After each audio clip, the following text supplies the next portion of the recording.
Di madali makapasok bilang public teacher. At kung nandyan ka na, marami ka nang maiisip na future. Bahay, lipa, sasakyan, mga pangarap sa pamilya. Pero minsan kulang pa rin ang sweldo sa realidad ng buhay na to.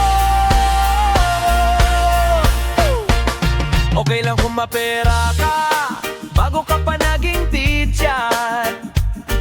Di ka na masyadong mag-iisip ng problema.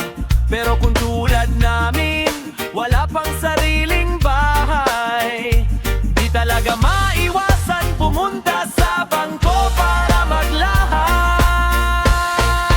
Loan dito, loan doon, kaya kami tinatawag na Tagalondo. Loan dito, loan doon, London teacher kami yon. Mga teacher dyan, kaway-kaway kung may loan ka rin, okay lang yan.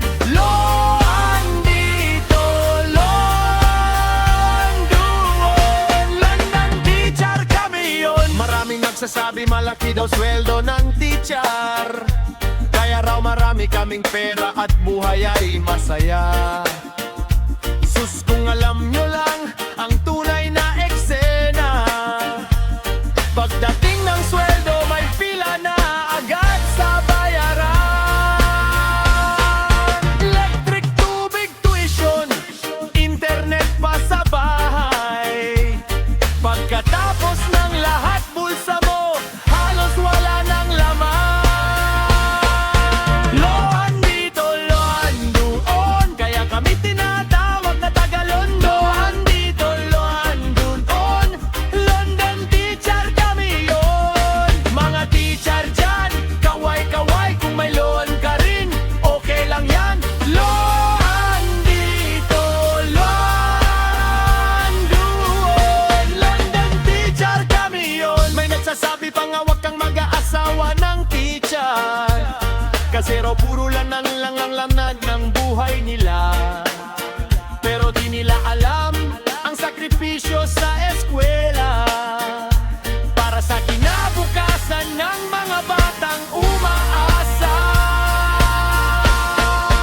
Loan dito, loan doon, kaya kami tinatawag na Tagalondo. Loan dito, loan doon, London teacher kami yon. Mga teacher dyan, kaway-kaway kung may laron ka rin, okay lang yan. Rhino Copalit,